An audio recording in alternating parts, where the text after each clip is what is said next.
Hey guys, classichomer here. Welcome back to Let's Play Dragon Quest VIII. So I could have rested up at the inn there, or, well, the inn's at the church at the inn, or whatever it happens to be.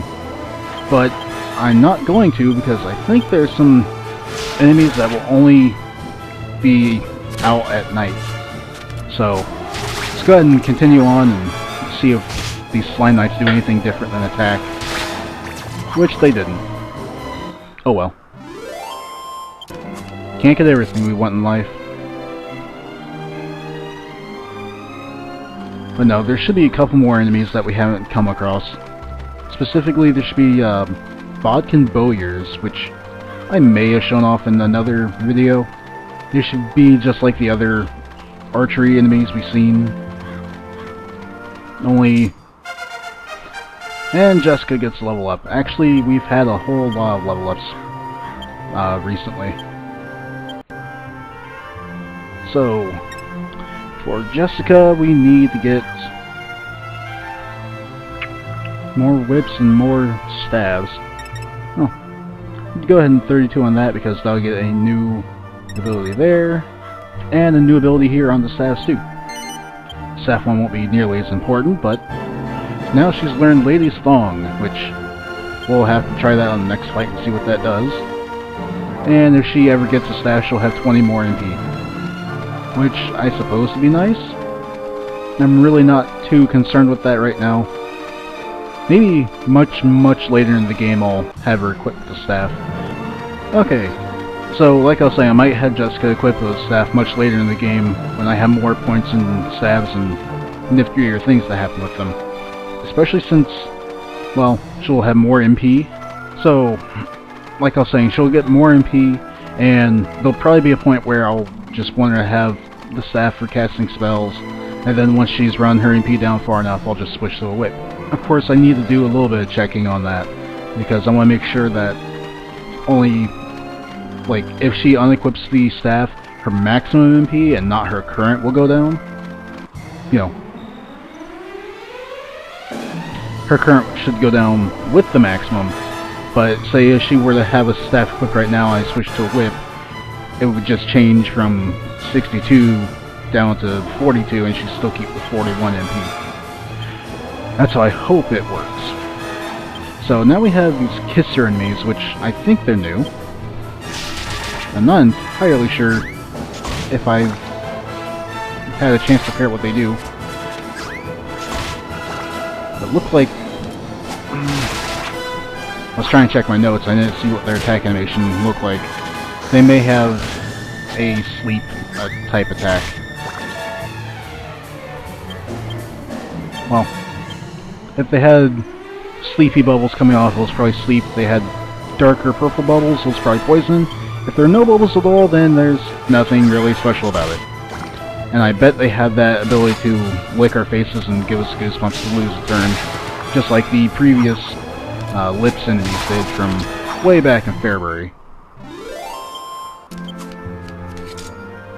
Apparently I never encountered those guys, so I didn't have anything written down about them. You can finally see Ascantha out there off to the left. North of us, I suppose.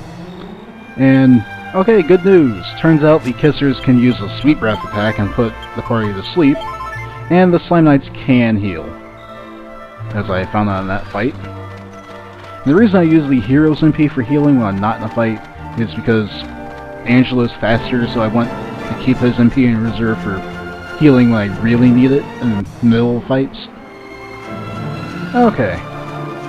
So, something I learned, well, I was looking up Jessica's attacks, and her Lady's Thong attack is actually a draining attack, so I'll use it sometime, almost to the treasure chest.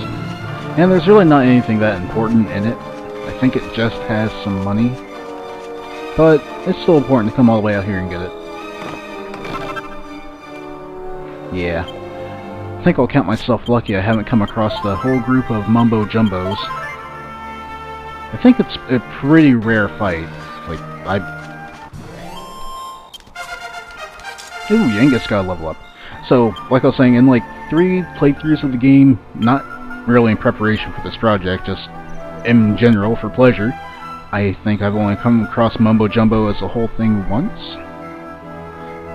So, probably want to go ahead and put more points onto Fisticuffs, maybe. Yangus is kind of getting low on getting skill points. That's good, I'll just put into both. However, that thin air attack he's got is wonderful. It's doing like around 40 to 50 damage to all enemies. So amazing. It only costs 2 MP. Of course, he doesn't have a ton anyway. Angelo is the character who's really lacking in, well, not really in versatility, because he's got healing spells and a couple other nice things about him. He just doesn't do anywhere near enough damage. So, I didn't come across, I think, 2 enemies I was looking for, or I was hoping to come in contact with. The Bodkin Bowyers I mentioned before, they have a sleep attack for their regular attack, and they have that drop for Angelo, a pretty nifty bow. But that's okay, I can actually buy a bow here. But since it's the middle of the night, I can't really shop. I have heard a jester called Domagus, he's a fucking dick. Wait. Oh, never mind. I misread what was being said there. I was asking if he had heard of Domagus. So, doesn't sound like Domagus has come this way. Ooh, shiny.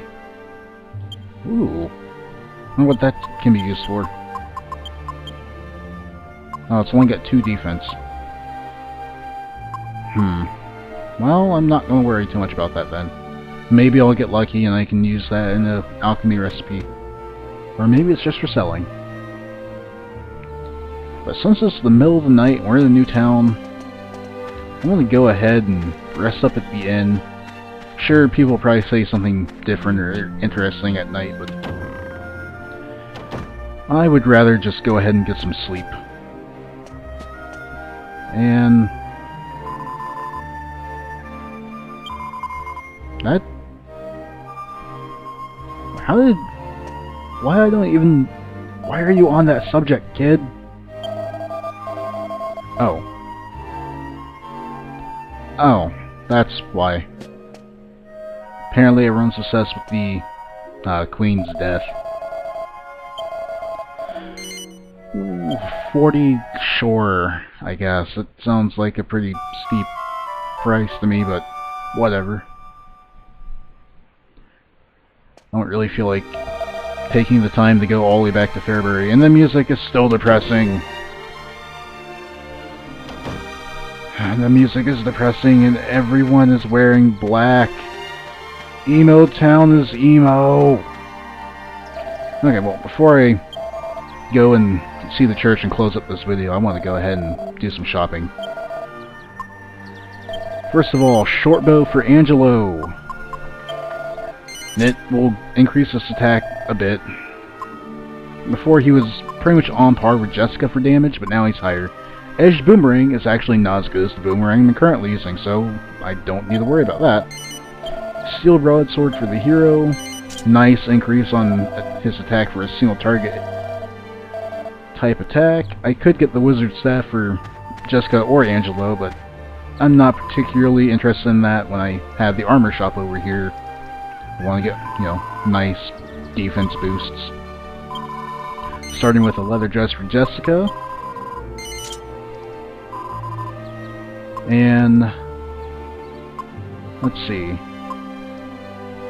You see, here's where you get turbans and get slime earrings, or, well, not for cheap, but in general.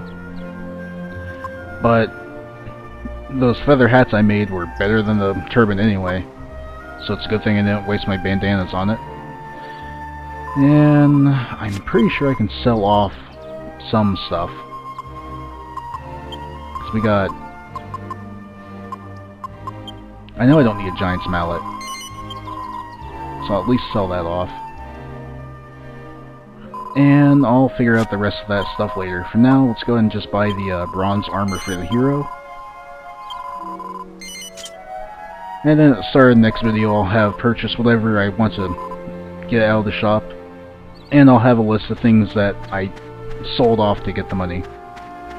That way we know what I need for alchemy recipes and what I don't need for alchemy recipes. Of course, I'm using a website to look up all that sort of stuff. I just, don't have it open right now. And while we're here in the church, I can go ahead and check the bookshelves.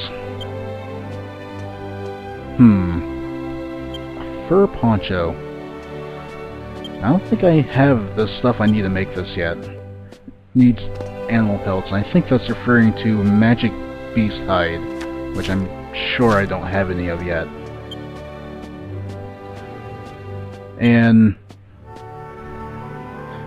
this is just telling us about the stone Hardhat. Doesn't even bother to give me the recipe since I already made one. That means it's actually in my alchemy book. And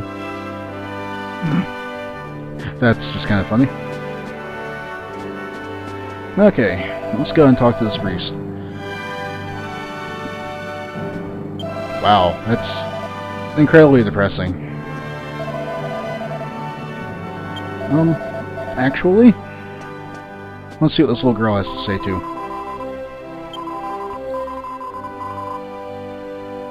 For 2 years? Seriously? This guy needs to get over it.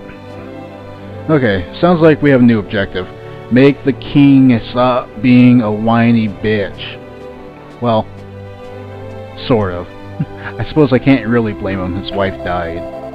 But still, 2 years, come on. I think that's a bit excessive, man.